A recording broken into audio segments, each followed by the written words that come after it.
What's up, everyone? What's up? So, happy Thursday, guys. Happy Thursday. We are here again another week, thank God, for the Virtual Business Book Club. All right, and so we're on a new book this month, Deep Work Rules for Focused Success in a Distracted World. So, I feel like there's something relatable to a lot of us. All these distractions around us, um, and just trying to be focused and dedicated to our work. So, we're going to get into it. We are going to get into it today. Um, it won't be long. It won't be long. Um, and so I'm on YouTube as well as Clubhouse. I'm on Clubhouse for the first time for this group. And I just have, well, let me introduce myself. My name is Ashley C. I'm the CEO and founder of Evansville #1 Notary Services LLC. My baby has a nasty cough right now, so you will hear that. God bless you. Um, Also, I have a couple other businesses, Mommy's Corner with Ashley LLC, as well as Prep Shirts LLC.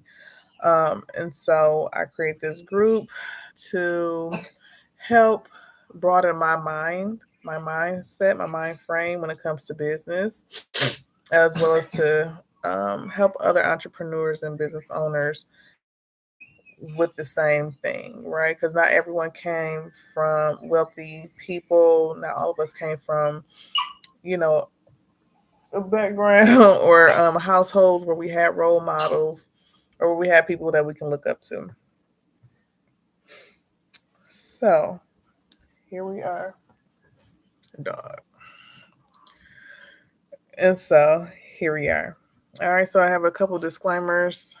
First time being on Clubhouse. Um, this is not a I'm not doing a book report. This is not for a research paper. This is not for an essay. I am doing this the best way that I know how, the best way that I see fit. And that means go ahead, baby, and type up whatever you type in. That means that I'm going to kind of, I read through the chapters and I summarize whatever I felt, resonated with me in something that can help you all in your businesses, but just something that's relatable to business, basically. Um, what else? So I don't know. So don't have any expectations. I will be asking people, questions and things like that. It is set up for replay, so you know, all that good stuff. Excuse me. So here we are. So let's get started. All right. And again, this won't be long. Maybe 10 Mommy. To 15 minutes. Yes, baby.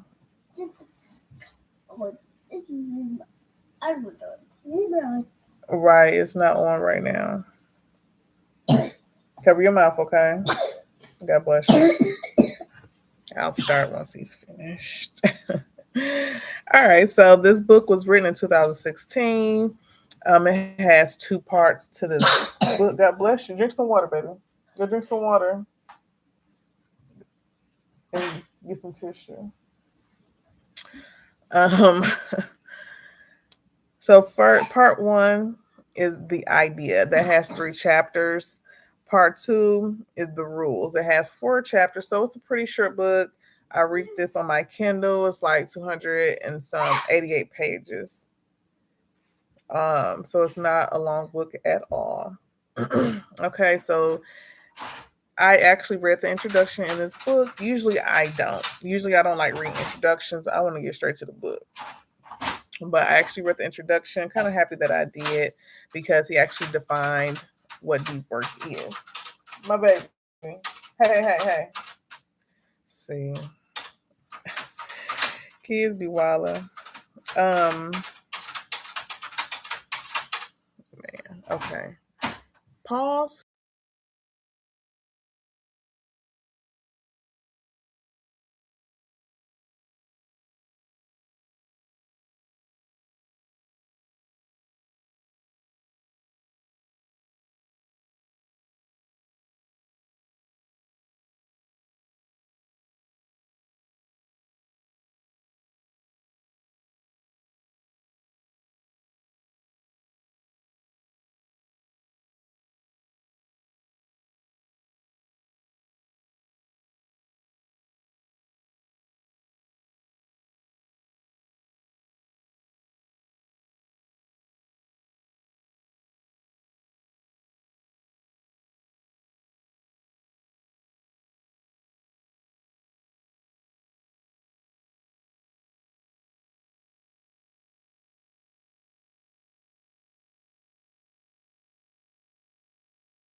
Yeah, that was a long little pause. My connection is bad.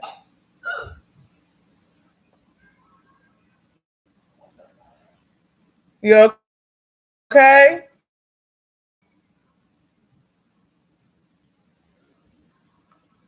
Oh God, we're gonna erase this. All right, y'all. All right.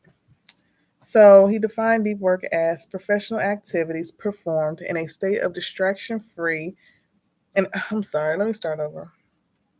So, deep work. Professional activities performed in a state of distraction free concentration that push your cognitive capabilities to their limit. These efforts create new value, improve your skill, and are hard to replicate. Okay, he also gave a definition for shallow work: non cognitively demanding, logistical style tasks, often performed while distracted. These efforts tend to not create much new value in the world and are easy to replicate. All right, so question for any of my people on the replay. Who has done deep work before? So basically, going long extended periods, focusing on one thing, and not being distracted. Um, Deep work. Period. Can you all have you all done it before? Um, was it hard to do?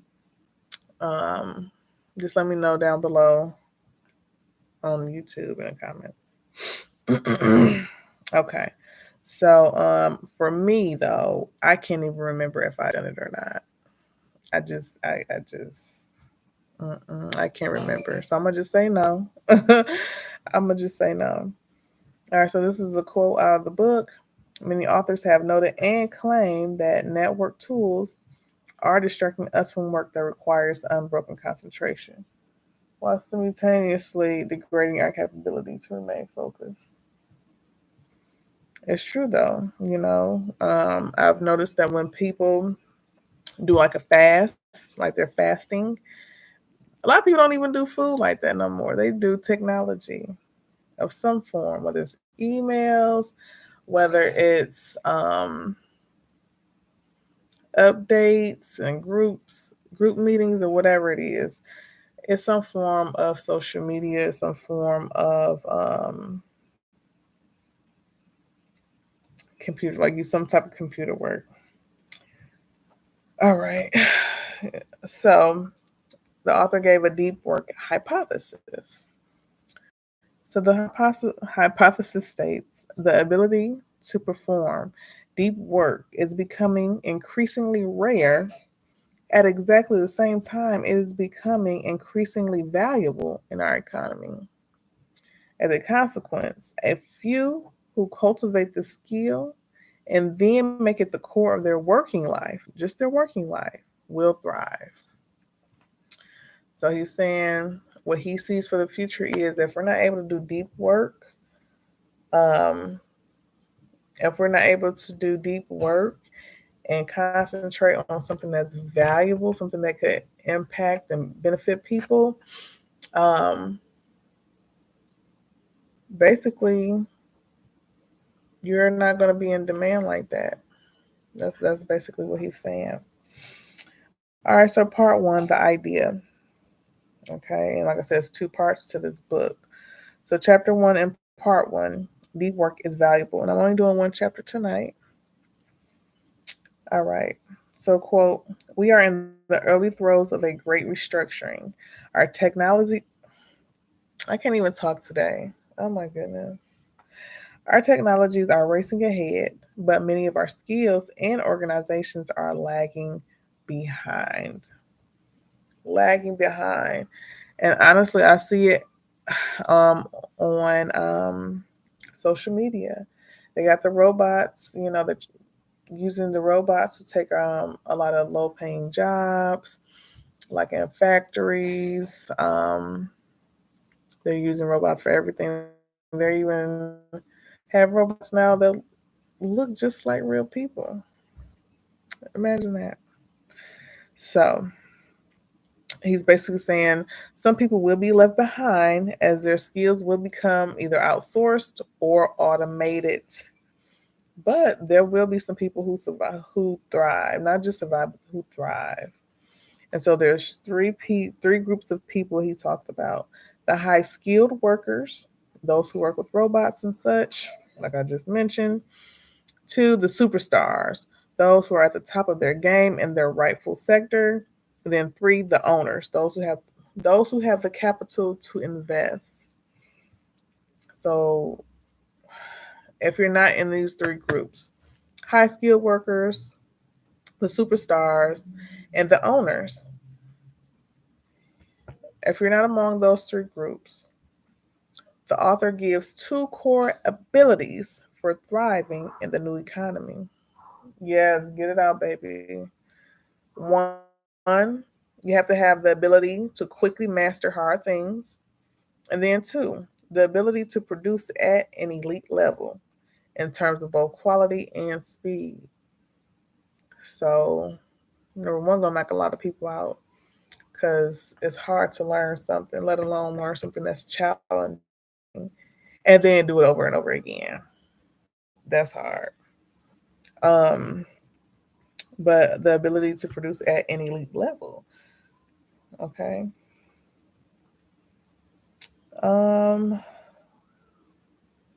the author continues to push his point. To learn hard things quickly, you must focus intensely without distractions. And just a question: what are some distractions that you have when it comes to business? And can you remove those distractions, or do you feel like you can? And how? How are you going to go about removing those distractions? All right. All right. In the book, the author talks about uh batching your time. In this instance, going hours in isolation to get a particular thing done, just one thing, just getting one thing done. So, what's the longest time you think you can be in isolation working on one thing before you need a break? And I'm going to make it easy for you. You have the time, you have 3 days, like you just have time. I'm not talking about household duties, I'm not talking about the kids, significant others. I'm talking about if you had the time, would you be able to isolate yourself, remove the distractions, and actually focus and do that one task? I mean, it's a realistic question. But not just doing that, but would you be able to produce something that's really valuable, something that's really good? All right. All right. So moving on, I'm almost done. Have you heard of attention residue? So it's moving from one task to another while your attention doesn't immediately follow. So basically, a residue of your attention remains stuck thinking about the original task. I feel like, yes, hell yeah, a lot. um, and so basically, it's all about, that's what we call multitasking. God bless you, baby. Just multitasking. We're trying to get everything done, and then we're trying to do this next thing, but we're focused on the thing that we just finished, but we knew it was sloppy. We knew it wasn't, the best, but we knew we just had to put something out there. And so now you're trying to move on to this next thing, and you can't even give it your full attention because, again, whatever you just put out wasn't your best. It wasn't even good. So, and you're gonna have to think, how can I correct that when I'm finished with this thing? So that's definitely attention residue. All right. And so one thing that we have to work on, if we have a lot of these distractions, if we feel like we're multitasking all the time, if we actually want to incorporate deep work into our business strategies or whatever, we have to discipline ourselves. Discipline is the root of a lot of things, a lot of good things. If you don't discipline yourself, it'll be hard to do deep work. Basically, you have to discipline yourself to even get started, not even to actually get into deep work, but we have to discipline ourselves to remove distractions first. And that's like, the first step, because some of us can't put our phones down, we can't stop checking emails, we can't stop checking notifications, we can't stop texting. Like, we really have to remove all those distractions first and discipline ourselves, and then we can get into deep work. And honestly, if we just start with some small time frames and then work our way up, I'm pretty sure we can do some deep work and produce things that are valuable, impactful, and beneficial to a lot of people. All right. So, this last little thing, last quote: to produce at your peak level, you need to work for extended periods with full concentration on a single task, free from distraction. And that's deep work in and of itself. You just have to. If you want to get the job done, want to push out something that's great, isolate yourself and really do the work. Get the work done. But this is just doing one task. I'm not saying doing everything being isolated, focusing on one thing. All right. So, um, that's it. That's, like I said, it's a short book. It's not long at all. And next week we're gonna be doing, what's this? On the 16th, we're gonna be doing chapters 2 and 3. Finish that first part, and then on the 23rd we'll do part 2, chapters 1 and 2, and then on the 30th we'll finish the book with chapters 3 and 4, just to end the month off with the new book. Okay. Yeah, man. Like I said, the book ain't horrible. It's not horrible at all, but it's giving me some good. I like it so far. So hopefully you all liked it. Hey Ty, appreciate you always. Um, so yeah, I didn't know you was on here either. I would have, I would have asked you to, answer a couple questions, but I didn't even know you was on here. Hey, yeah, I definitely would have been like, you could even chat on the side. I didn't even know you was in here. I was looking at my notes. I think I'm gonna have to switch that up, obviously. So, if I continue to use Clubhouse, um, I'll actually be able to see who's joining, who's writing. It is okay, just to see who's actually in the room, but have my notes in front of me. So, Yeah, I had to learn how to navigate this thing too again. I'm just like, okay, how you do this? How you do that? And I was late hopping on. Baby, you can hear him. He coughing. He had a fever earlier. Broke that. Um, so yeah, I got on here a little late, but but yeah, but yeah, does it? But actually, I'm having some bad connection issues. He was even saying that on my YouTube. I'm gonna I think next time I'm gonna have my what's the face? What's it called, girl? I'll angle the phone better. And again, I was using my phone to look at my notes, so that's probably part of the reason too. So like I said, it's not a bad book. And for the replay, the link to this book is at the top and all that good stuff. You can find this on the app. Was it Libby as well as Hoopla, Hoopla. Hoopla. To download your book, all you have to do is add your library card if you have one. Oh, my poor baby. Drink your water, Bookie. God bless you. All right. So that's all for me. I got to hop on and do a live for Mommy's Corner with Ashley. I'm doing a June challenge to go live every day. So I'm about to make this work and get ready for my weekend. So I hope y'all have a great day tomorrow, great weekend. Y'all be careful. Y'all be safe. Appreciate you, Ty, always. And we out of here. He's out of here.